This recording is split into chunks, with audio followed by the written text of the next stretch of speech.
إن الحمد لله نحمده ونستعينه ونستغفره ونعوذ بالله من شرور أنفسنا ومن سيئات أعمالنا. من يهده الله فلا مضل له ومن يضلل فلا هادي له. أشهد أن لا إله إلا الله وحده لا شريك له وأشهد أن محمدا عبده ورسوله صلى الله عليه وعلى آله وأصحابه ومن تبعهم بإحسان إلى يوم الدين وسلم تسليما كثيرا. اللهم اغفر لنا ذنبنا كله دقه وجله وله آخرة وعلانيته وسره.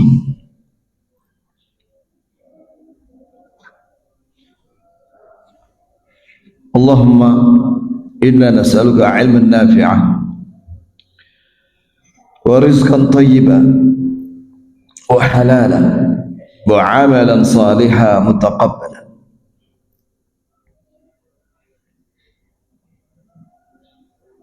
ثم أما بعد، جماعة صلاة subuh, بارك الله لنا ولكم.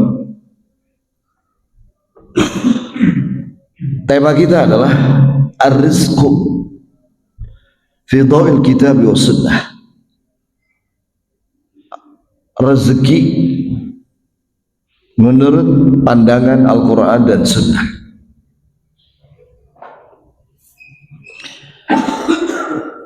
Allah Azza wa Jalla Al-Khaliqur Razzaq, yang maha menciptakan seluruh makhluk dari tidak ada menjadi ada, dan Allah yang memberi rezeki dan menjamin rezeki seluruh makhluknya. Maka nama Allah Azza wa Jalla Ar-Razzaq, ay kathiru al-i'ta' wa-rizq, yaitu yang banyak memberi rezeki dan memberi kepada seluruh makhluknya. Wa ma min dabbatin fil ard illa 'ala Allahi rizquha.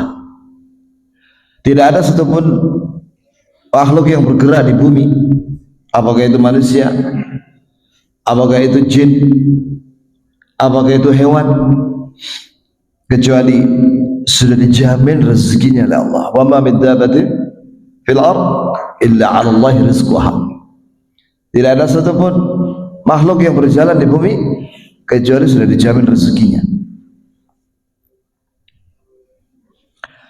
Maka nggak usah khawatir. Ya, kita beriman dengan ayat ini. Bahkan di dalam hadis sahih dalam kitab Al-Arba'in An-Nawawiyah dari Ibnu Mas'ud radhiyallahu anhu, hadis yang panjang, ketika janin berumur 4 bulan itu ditiup ruh oleh malaikat, kemudian wa yu'maru bi 4 kalimat, dan malaikat itu diperintah untuk mencatat 4 kalimat. Bikatbi rizkihi, disebut Nabi yang pertama dicatat apa? Rezeki. Bikatbi rizkihi, dicatat rezekinya. Yang kedua, wa ajalihi, dan matinya, yakni kapan mati dan di mana dia mati dan dikubur di mana. Wa amalihi, dan juga amalnya. wa syaqiyun aw sa'id, dan nasibnya apakah dia orang yang celaka dunia akhirat atau bahagia dunia akhirat. Allah menja'ala minas su'ada jami'an fid dunya wal akhirah. Dan Allah Azza wa Jalla membagi rezeki dengan hikmah. Ya, Inna Allah yabsutur rizqa liman yasha wa yaqdir. Sungguh Allah akan melebihkan rezeki bagi yang dikehendaki, dan sebagian lagi wa yaqdir, yakni ditetapkan. Ya, dalam surat An-Najm, aghna wa aqna, Allah yang memberikan kekayaan dan Allah yang memberikan kecukupan. Coba perhatikan di sini, ikhwan, bahwasanya Allah tidak menyatakan wa afqarna, tapi wa aqna. Ini Allah Azza wa Jalla yang memberikan kecukupan. Cuman kadang manusia liqillati ilmihi wa yaqinihi yusi'u dzan billah. Cuman karena manusia kurangnya ilmu dan yakin dengan dalil, sehingga su'udzon sama Allah, berprasangka buruk kepada Allah Jalla wa ala.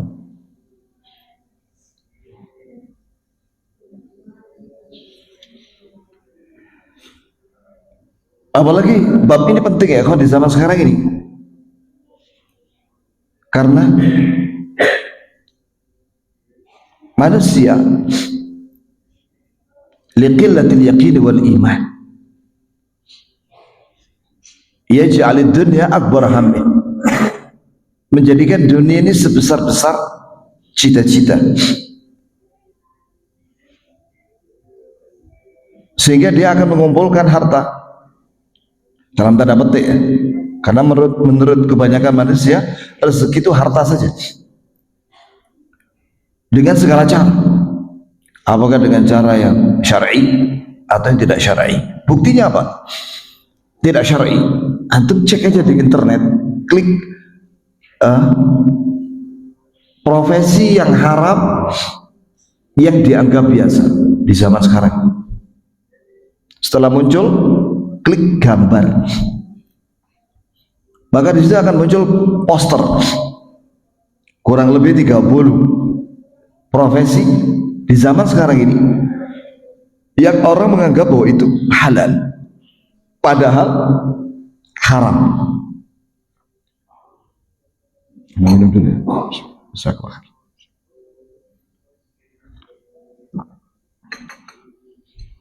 Kemudian jamaah sekalian,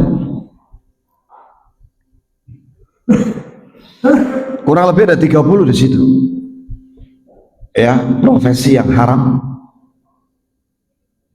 tapi orang tidak tahu, atau tahu tapi tidak peduli. Nasallallahu alaihi wasallam.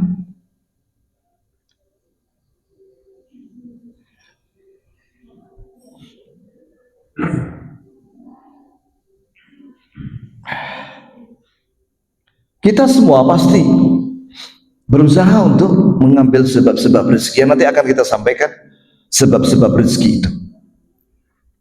Sebagaimana Allah Azza wa Jalla berfirman, "Fa idza qudiyatis shalah fantashiru fil ardh wabtaghu min fadlih wa kulu min rizqih." Dalam ayat lain, "Famshu fi manakibiha wa kulu min rizqih wa ilaihin nusyur." Hendaklah kalian bertebaran di muka bumi. Maksudnya di situ mencari rezeki. Wa bataghu min fadli, carilah karunia Allah. Wa kulu min rizqih, kalau dalam ayat lain, makanlah rezeki Allah. Wa ilaihin nusyur, kepada Allah kalian semua akan dikumpulkan untuk dibalas.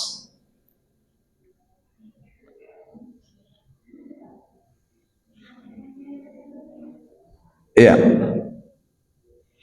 Jamaah sekalian, makna rezeki, nah ini penting ini ya kawan, karena ar-rizq itu bahasa Arab. Rizq itu bahasa Arab. Bagaimana pandangan ahli bahasa Arab? Seperti Ibnu Mandur dalam kitabnya Lisanul Arab. Kitab Lisanul Arab itu adalah kitab kamus Arab-Arab yang menjadi rujukan semua para ulama. Semua ulama kalau ingin mengetahui makna satu kata, itu salah satu rujukannya adalah Lisanul Arab. Ar-rizqu huwa ma taqumu bi hayah. Kullu kaid hayy madiyan kana au ma'nawiyan. Rezeki itu adalah yang dengan rezeki itu dibutuhkan dalam kehidupan bagi yang hidup di dunia ini, baik itu maddi. Maddi itu artinya harta.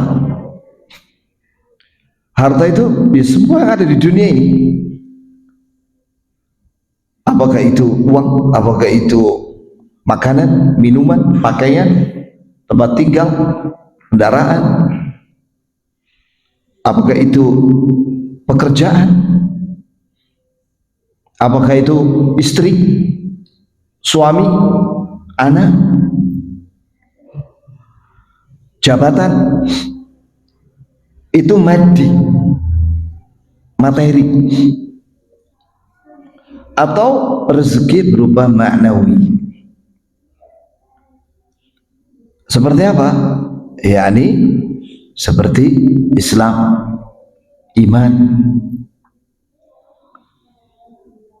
ya, seperti apa lagi ya, amal saleh, ikhlas, mengikuti sunnah, istighfar, tilawatul Quran, akhlakul karimah, akhlak yang baik. Ini maknawi.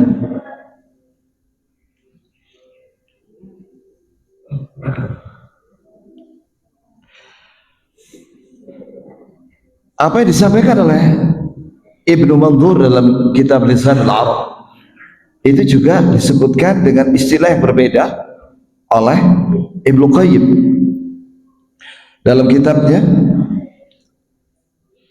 Ijtima'ul Juyush al-Islamiyah ala Qasr Jahmiyah al-Mu'attilah, mengatakan bahwa ar-rizqu naw'ani atau an-ni'mah naw'ani, bahwa nikmat itu ada dua macam. Disebutkan oleh beliau yang pertama, yang paling besar yaitu ni'mah mutlaqah allati biha sa'adatu al-abadiyah wa huwa naw'an al-Islam wa sunnah. Yang pertama kata beliau nikmat mutlaqah, penjelasannya adalah ini adalah nikmat barang siapa mendapatkannya dari Allah maka dia akan bahagia selama-lamanya di akhirat. Jika dia mendapatkan itu di dunia, dia akan bahagia nanti ya, di dunia juga bahagia, apalagi di akhirat. Sebagaimana Allah Azza wa Jalla berfirman dalam Al-Quran, man amila salihan min dzakarin aw untha wa huwa mu'min falanuhyiyannahu hayatan thayyibah wa lanajziyannahum ajrahum bi ahsani ma kanu ya'malun. Barang siapa yang beramal saleh, baik laki maupun perempuan, dan dia beriman, maka sungguh-sungguh kami akan beri dia kebahagiaan di dunia dan kami akan beri balasan yang lebih baik di akhirat, yaitu syurga.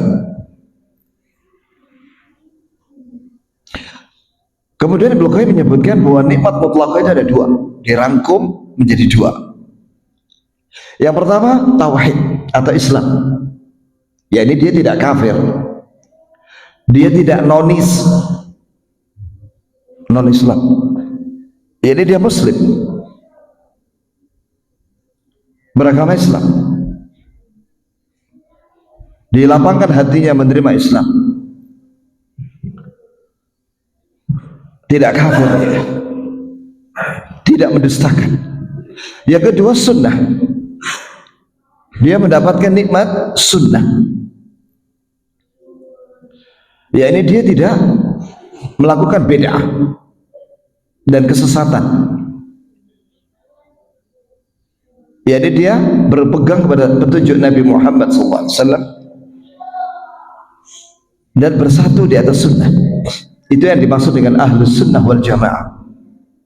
Ahlus sunnah dinamakan ahlus sunnah karena dia berpegang kepada sunnah Nabi, ilman wa amalan, zahiran wa batinan, baik ilmu maupun amal, baik lahir maupun batin. Al-jamaah dinamakan al-jamaah li'annahu ijtama'u 'alaiha,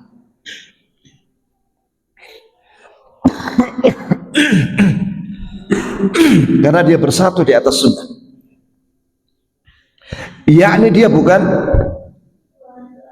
khawarij, takfir,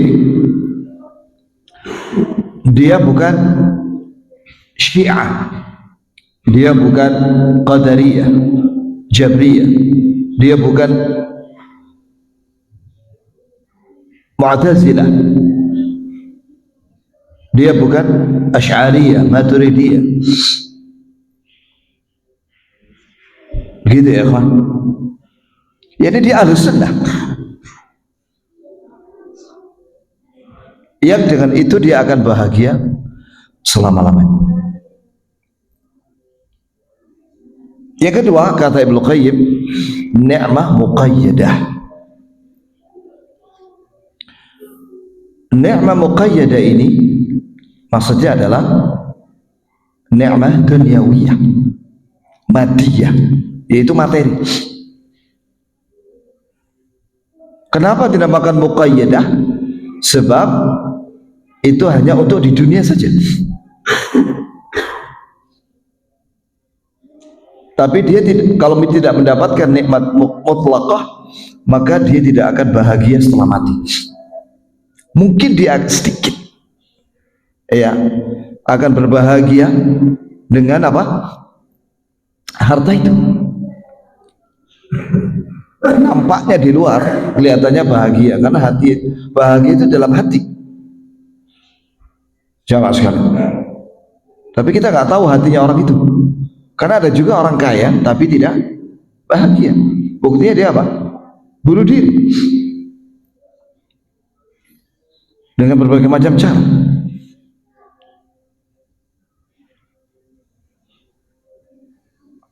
Jamaah sekalian, barakallahu lana wa lakum. Kemudian Ibnu Qayyim mengatakan, adapun ni'mah mutlaqah, Allah akan beri kepada dia Islam dan sunnah bagi orang-orang yang dicintainya. Sedangkan nikmah muqayyadah, Allah akan beri kepada orang yang dicintai, yaitu muslim, atau dia Allah tidak mencintainya, yaitu siapa? Kafir. Sebagaimana sabda Rasulullah SAW, Inna Allah yu'til mal liman yuhib wa liman la yuhib wa la yu'til iman, wa fi riwayah al-akhlaq illa man yuhib. Atau kama qala Nabi sallallahu alaihi wasallam, sungguh Allah akan memberi harta kepada yang dia cintai, yaitu mukmin muslim, atau yang dia tidak cintai, yaitu kafir. Dan Allah tidak akan memberi nikmat iman dalam sebuah riwayat akhlak kecuali orang itu dicintai oleh Allah subhanahu wa ta'ala.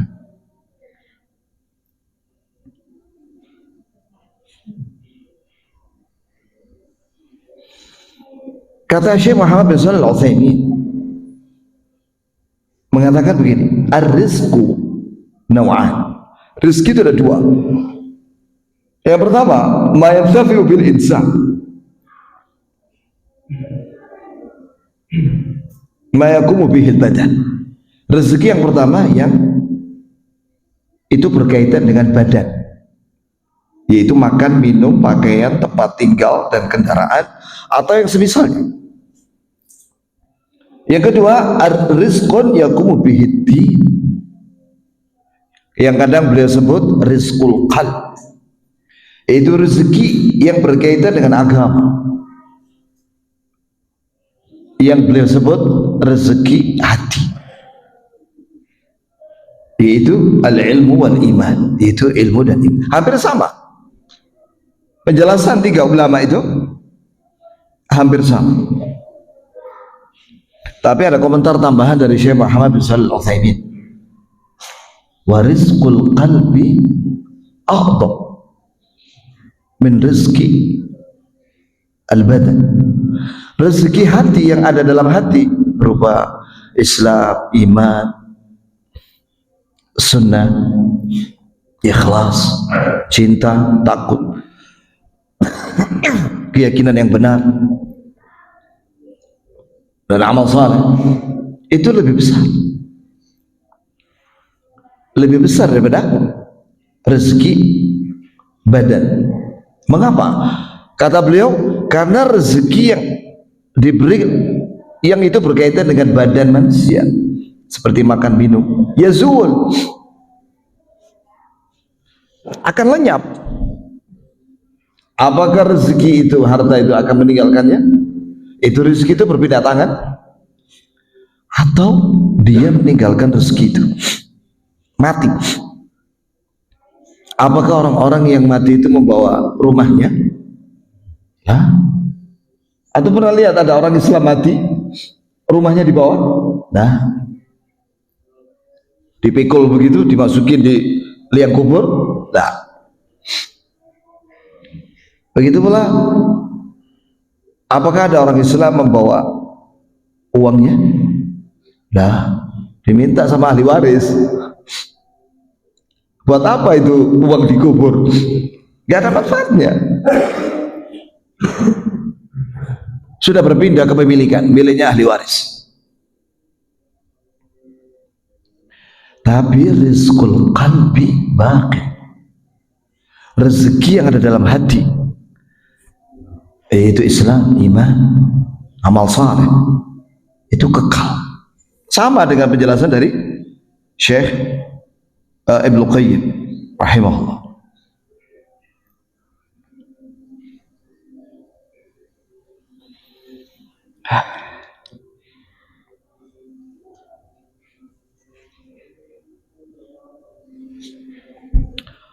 Pembahasan ini sangat penting ya kawan. Manusia terbagi dua, muslim dan kafir. Orang kafir ketika mencari rezeki, maksudnya rezeki yang pertama ya, apa tadi? Badan, harta, materi, itu menempuh segala cara, halal haram,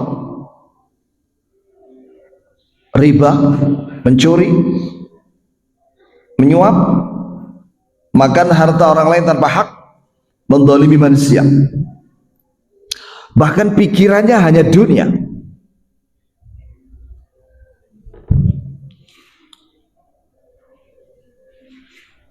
Ya. Sedangkan orang mukmin, dia mencari rezeki dengan mengikuti syariat Allah. Jadi dalam Islam ini ada konsep ilahi dari Allah lewat Al-Quran dan Sunnah, supaya kita mendapatkan rezeki dari Allah Azza wa Jalla.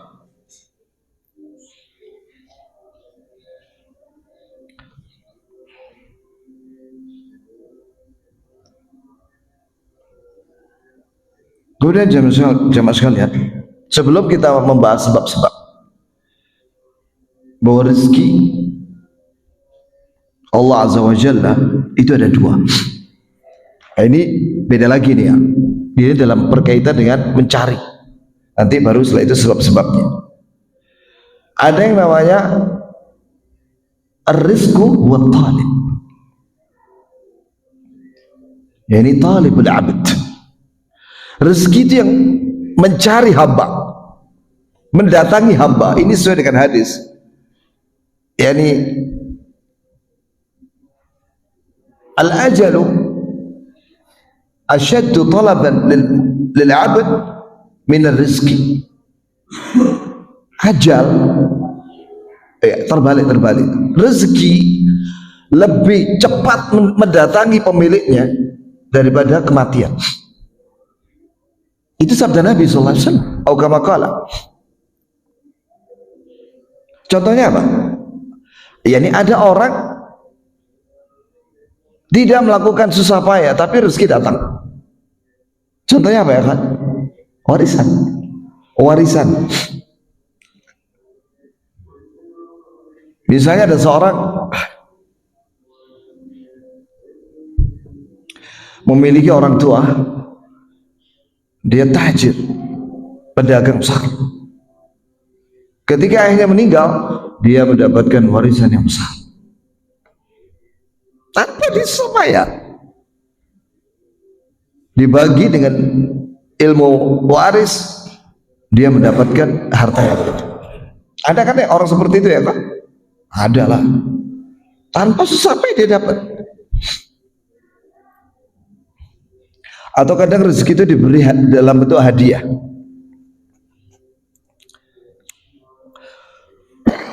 Kalau di dalam Islam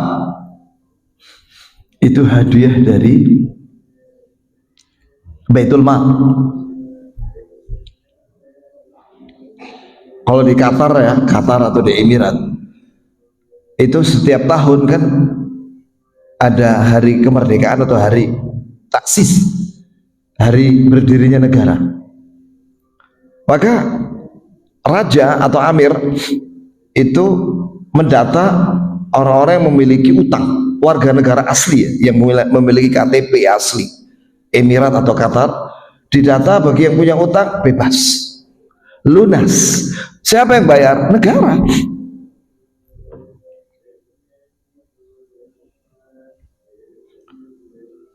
Itu ya kawan.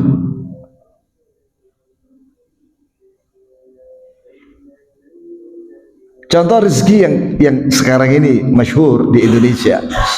Di Indonesia kita sebut lah ya kawan, apa itu? MBG. Loh itu kan gratis. Antum dapat MBG. Oh yang dapat anak pelajar-pelajar kan. Ya lumayan lah. Katanya itu 15.000 per orang, itu 15.000. Alhamdulillah, disyukuri dulu. Alhamdulillah, la in syakartum la azidannakum. Nanti meningkat lagi kalau misalnya nanti sudah beres ini, korupsi sudah selesai, kemudian tambang-tambang ini dikuasai negara, emas, minyak, gas, semuanya, utang-utang dibayar, 10.000 triliun itu dibayar, uang utangnya WOS itu katanya dibayar juga, selesai. Nah, nanti masih ada sisa kan banyak. Nah, dibagi-bagi buat rakyat. Amin. Per orang dapat 20 juta per bulan. Kata Pak Mahfud MD. Kapan itu? Wallahu a'lam.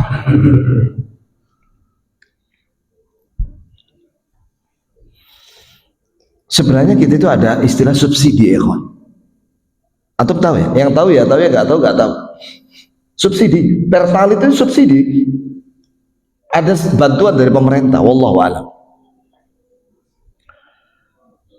Ada lagi subsidi berupa pendidikan. Dan apa itu namanya? BOS. Ya ada. Ah sudah. Itu kan rezeki ya kawan. Mengenai apakah sampai tepat sasaran, Allah a'lam. Yang jelas negara itu ada andil memberi sesuatu kepada rakyatnya, sedikit atau banyak.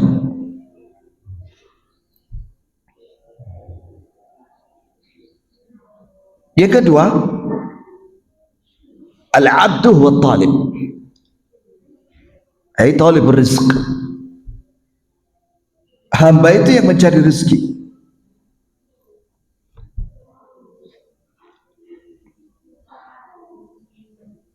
Hamba itu yang mencari rezeki. Sebagaimana tadi yang sudah disampaikan dalilnya, wa qulu famshu fi manakibiha. Berjalan kalian di muka bumi, apakah dengan berdagang, apakah dengan menebang hutan, tapi yang legal, bukan yang ilegal ya, akhi. Hutan dia punya tanah, dia bangun itu apa namanya? Kayu-kayu pohon apa? Jati, atau kalau di Kalimantan apa namanya? Ulim. Mahal loh itu. Dia punya 10 hektar, dia tanam pohon ulin. Setelah itu dipotong dia. Ya, terus dijual. Nah, itu salah satu bentuk rezeki, itu dengan cara mencari.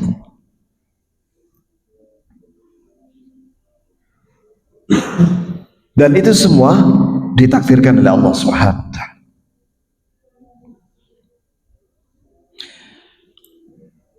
Ya kawan, sebagaimana disampaikan bahwa rezeki sudah selesai, maksudnya sudah tercatat.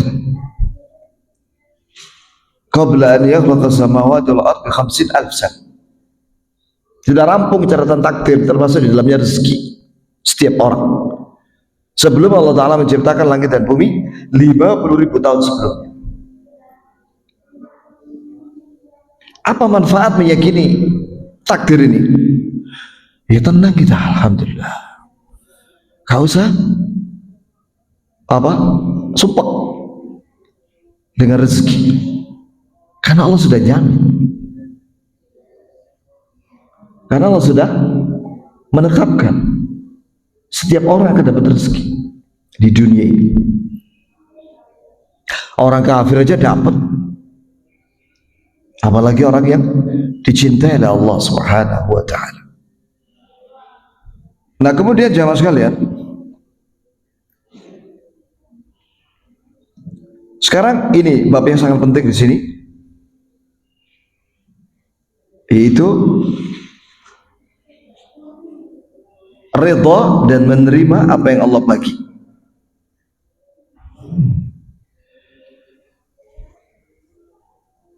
Sebab kalau orang mendapatkan kekayaan tapi dia nggak ridha, bahaya itu. Nggak qanaah, nggak syukur, woi bahaya itu. Kayak Qarun, kayak Fir'aun, dan kaum malak, tokoh-tokoh di zaman para rasul yang Allah binasakan itu mereka orang yang kaya, tapi nggak bersyukur, nggak beriman, dia azab pada Allah Azza wa Jalla.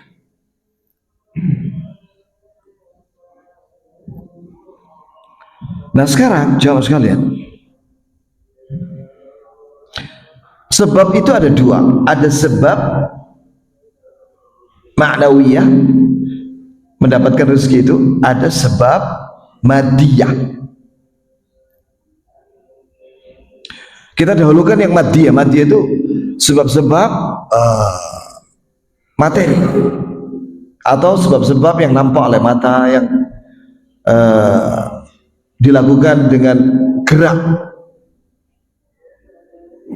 Sebagaimana Allah Ta'ala berfirman, "Walladzi ja'ala lakumul arda dhalula famshu fi manakibiha wa kulu min rizqi wa ilaihin nusyur." Dialah Allah yang menciptakan untuk kalian bumi ini mudah untuk dilalui. Maka berjalanlah kalian di muka bumi ini dan makanlah dari rezekinya, kepadanya semua kalian akan kembali. Apakah dengan profesi atau dengan berdagang?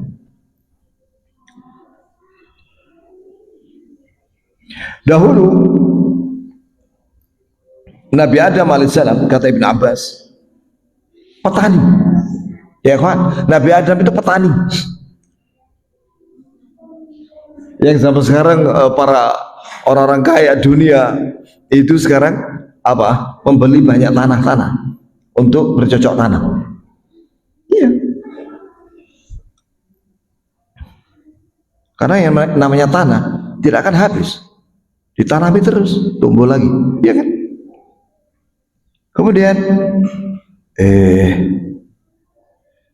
Nuh najjar, Nabi Nuh najjar, tukang kayu.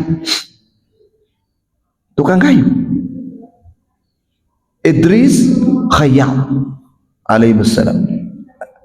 Nabi Idris itu tukang jahit atau ini jarum. Nabi Ibrahim dan Nabi Lot zari'in, bercocok tanam. Nabi Saleh berdagang. Nabi Daud itu pandai besi, dia bisa membengkok-bengkokkan besi, saking kuatnya badannya. Nabi Musa, Nabi Syuaib, Nabi kita Muhammad ru'at, penggembala kambing.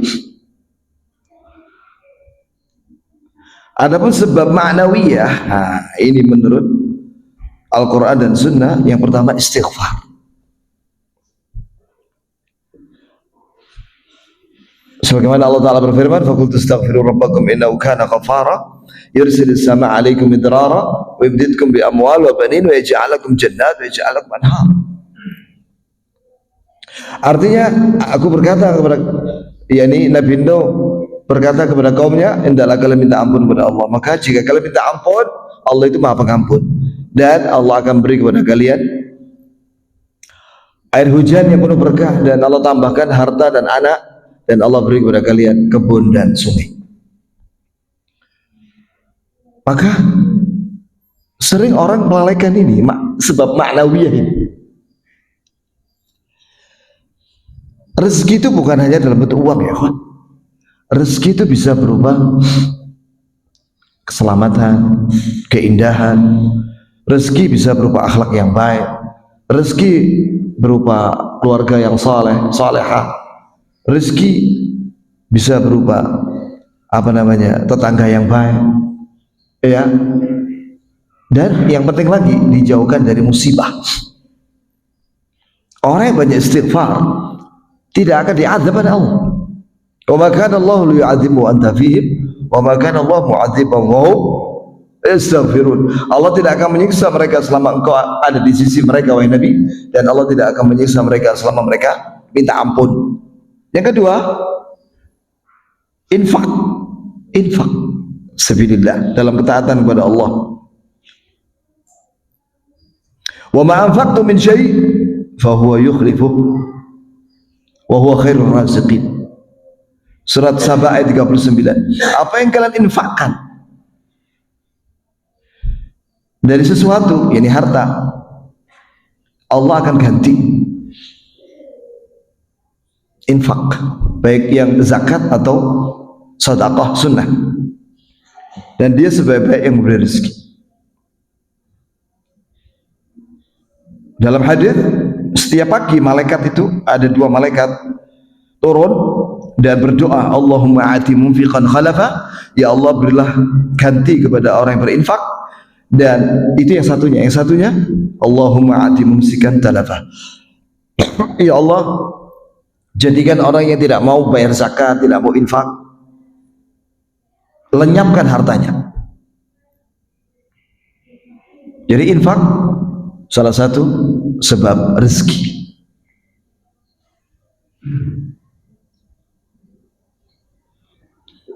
Kemudian silaturahmi. Silaturahmi itu artinya berbuat baik sama kerabat, ya, keluarga dan kerabat semuanya, orang tua termasuk, ya. Sebagaimana sabda Nabi sallallahu alaihi wasallam, "Man sarrahu an yusata lahu fi rizqi aw yus'alahu fi athari falyasir rahimah." Siapa yang ingin diluaskan rezekinya dan diberkahi umurnya, hendaklah dia berbuat baik sama kerabatnya.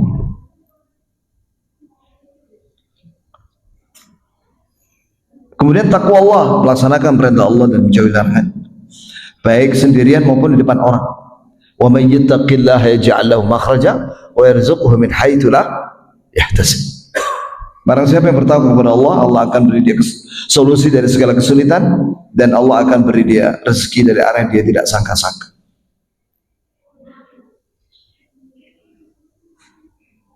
Kemudian menjaga salat dan menyuruh kepada keluarga untuk salat. Wa'mur ahlaka bis salati wastabir 'alaiha.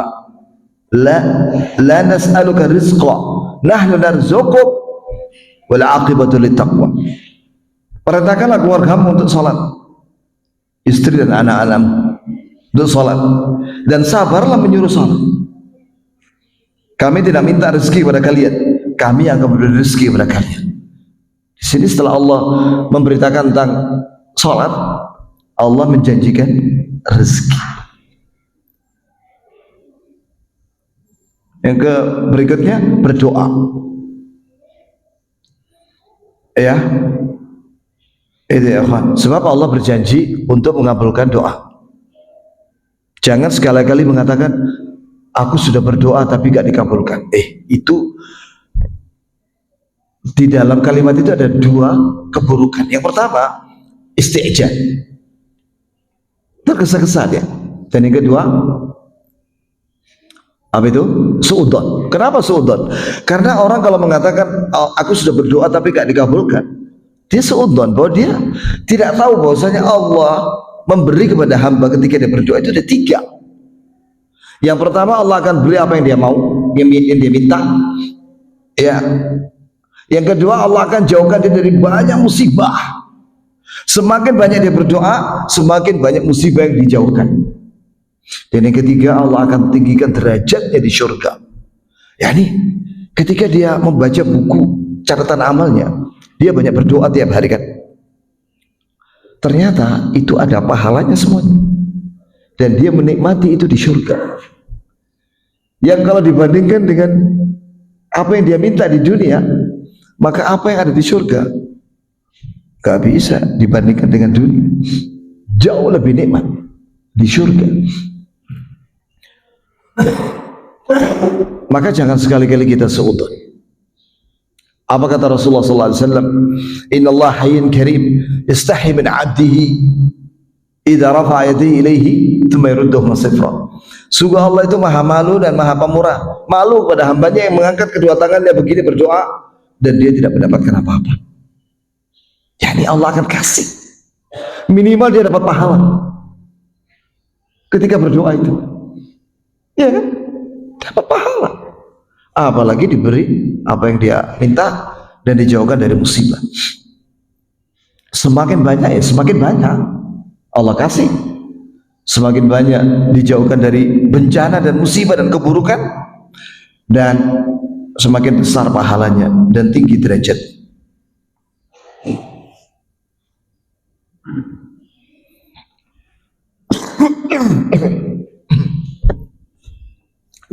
Selesai sudah ya kawan pembahasan tentang sebab-sebab rezeki ya di bab yang terakhir.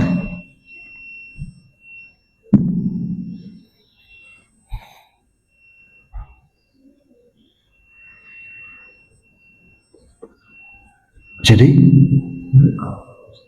kita bisa bilang kepada keluarga, istri,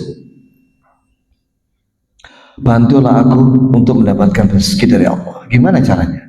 Suruh dia istighfar banyak-banyak, suruh dia banyak berdoa, suruh dia memperbanyak sholat sunnah, apakah itu nafilah atau tahajud atau ini apa, duha. Karena kan dalam sholat kan ada doa ketika sujud. Kemudian larang dari maksiat, karena dalam hadis seorang hamba itu dihalangi dari rezeki bidzambin yusibu au fa'ala. Seorang itu dihalangi dari rezeki karena dia berbuat dosa. Ya kawan, atau tahu ya kawan, ada orang gajinya itu 1 miliar, dia dapat gaji dari dia jabatannya tinggi, direktur ya, itu gajinya ratusan juta. Dia juga punya usaha kontraktor besar, dan gajinya per bulan 1 M lebih. Oh, di total 1,3. Yang kedua, tiba-tiba ditangkap KPK. Kemudian dia apa? Ternyata dia bersama gengnya merugikan negara 300 triliun kurang lebih. Kalau kata jaksa 1000 triliun. Kalau kata KPK 300 triliun. Kalau kejaksaan bilang 1.000 triliun. Lah kenapa orang ini kok bisa korupsi padahal gajinya udah 1,3 M per bulan, bukan per tahun. Nah, itu tadi karena dia nggak qanaah dan juga mungkin dia melakukan dosa-dosa. Dosanya apa? Korupsi dan menyuap. Gara-gara korupsi dan menyuap itu hilang semua apa? Gaji. Stop, rekeningnya dinolkan oleh PPATK. Istrinya ketika mau ngecek saldo nol. Tapi kan dia masih punya yang simpanan itu yang ada di bawah tanah itu ya. Apakah itu emas atau apa gitu kan tidak diketahui kan? Atau usaha-usaha yang nggak diketahui oleh kejaksaan maupun KPK. Tapi itu sudah nampak oleh mata bahwa dosa mencuri dan suap itu fatal akibatnya. Selesai dalam 1 hari, langsung rekeningnya disita oleh negara, dibekukan, disita. Di zaman sekarang ini Presiden Prabowo kita, Habibullah warah, itu setiap koruptor sebelum divonis itu wajib mengembalikan harta yang dia curi. Wajib. Itu sebelum sidang kembalikan dulu uang negara yang kalian ambil. Oh, banyak sudah, banyak. Makanya sekarang ini ditertibkan semuanya. Semua yang merugikan negara disikat, termasuk bandara di Morowali itu kan bayangkan itu, tidak ada bea cukai, tidak ada imigrasi, padahal kerugian negara dihitung sama ahli, karena Pak Presiden kita punya data dari luar negeri, dia beli itu data. Ini canggihnya zaman sekarang nih ya kawan. Semua data keuangan itu bisa tercatat. Ternyata kerugian negara 400 triliun. Itu satu bandara itu Morowali dengan nikelnya itu nikel. Kerugian negara itu baru data dari luar negeri, belum yang lainnya. Apalagi yang lainnya. Wah, itu sebenarnya negara kita itu kaya ya kawan. Antum ini sebenarnya kaya. Kalau betul-betul Undang-Undang Dasar 45 pasal 33 ayat 2 itu negara apa? Kekayaan alam ini digunakan untuk sebesar-besarnya kemakmuran rakyat. Antum duduk di rumah dikasih 20 juta sama negara. Dari kekayaan alam aja. Cuman mungkin salah urus atau banyak orang yang curang. Ya kawan, di zamannya Umar Al-Khattab itu ada orang Yahudi jadi pengemis di Madinah. Nabi tanya, Nabi Umar tanya, loh kamu kok jadi miskin? Iya ya Khalifah, aku miskin. Orang Yahudi, dia minta-minta jadi pengemis. Maka Umar radhiyallahu anhu mengatakan kepada Baitul Mal yang jaga, kasih dia per bulan sekian. Yahudi dijamin kehidupannya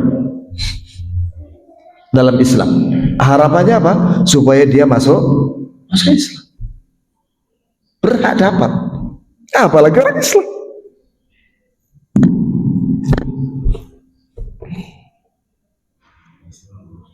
Ya kita banyak berdoa aja, mudah-mudahan Allah Ta'ala menjaga presiden kita ya, beserta menteri-menterinya ya, yang jujur dijaga oleh Allah, yang gak jujur semoga segera dipecat. Amin. Nah, sudah gitu aja, sudah diganti yang jujur. Demikian ya. Ada pertanyaan?